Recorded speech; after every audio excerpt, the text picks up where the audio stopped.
नमस्कार मित्रांनो, स्वागत आहे आमच्या यूट्यूब चॅनल योजना केंद्रावर. मित्रांनो, लाडकी बहीण योजनेअंतर्गत एक नवीन अपडेट आलेली आहे.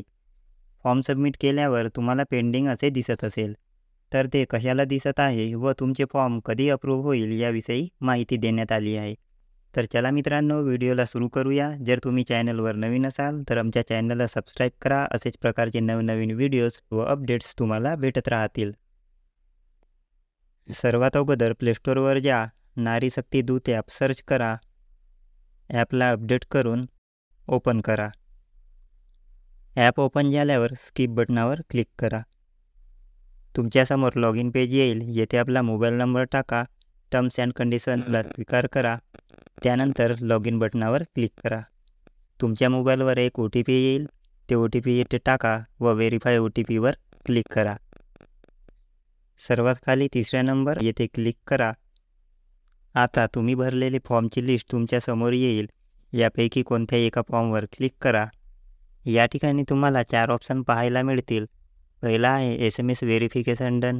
त्याच्याच बाजूला आय बटन व खाली निळ्या पांढऱ्या रंगावर इन पेंडिंग टू सबमिट व त्याच्याच खाली एडिट फॉर्म. तर सर्वात अगोदर आपण एडिट फॉर्म पाहूया. एडिट फॉर्मच्या खाली तुम्हाला अर्जदाराची संपूर्ण माहिती दिसेल. ही माहिती तुम्हाला एकदा व्यवस्थित पाहून घ्यायची आहे. जर यामध्ये काही चुका असतील आणि ते चुका जर तुम्हाला दुरुस्ती करायच्या असेल तर एडिट फॉर्म या बटनावर क्लिक करून तुम्ही दुरुस्ती करू शकता. यावर आपण ऑलरेडी एक व्हिडिओ बनवलेला आहे. व्हिडिओचे लिंक तुम्हाला डिस्क्रिप्शनमध्ये मिळून जाईल. ते व्हिडिओ तुम्ही एकदा बघू शकता. फॉर्म सबमिट केल्यावर मोबाईलवर एक OTP येते. ते OTP टाकून व्हेरीफाय OTPवर क्लिक करायचे असते.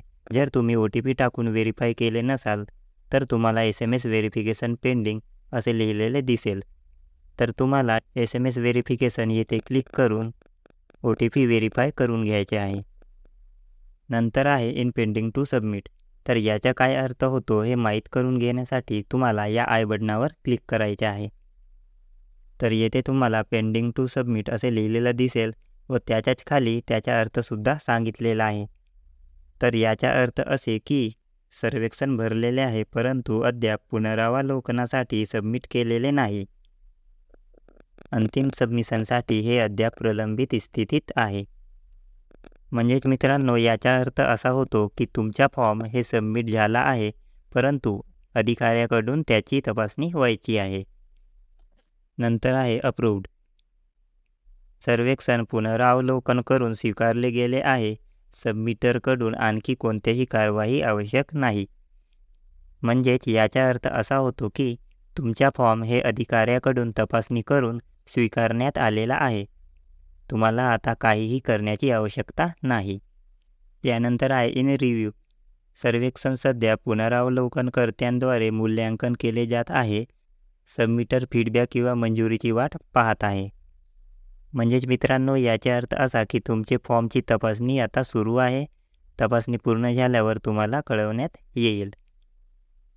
त्यानंतर आहे रिजेक्टेड. तर सर्वेक्षण पुनरावलोकन करून स्वीकारले गेले नाही. हे पुन्हा सबमिट केले जाऊ शकत नाही आणि आणखी कोणतीही कारवाई आवश्यक नाही.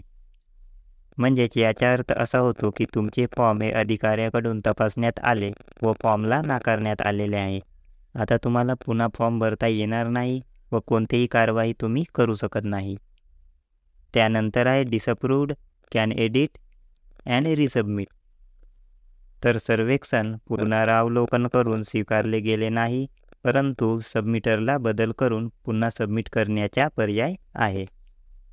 म्हणजेच याचा अर्थ असा होतो की तुमचे फॉर्म हे अधिकाऱ्याकडून तपासण्यात आले परंतु स्वीकारण्यात आलेले नाही. पण या ठिकाणी तुम्हाला फॉर्ममध्ये बदल करून फॉर्म पुन्हा भरण्याचा पर्याय देण्यात आलेला आहे. तर मित्रांनो, अशा प्रकारचे हे महत्त्वपूर्ण अपडेट होते. जर तुम्हाला व्हिडिओ आवडला असेल तर हा व्हिडिओ आपल्या मित्रांना नक्की शेअर करा. धन्यवाद.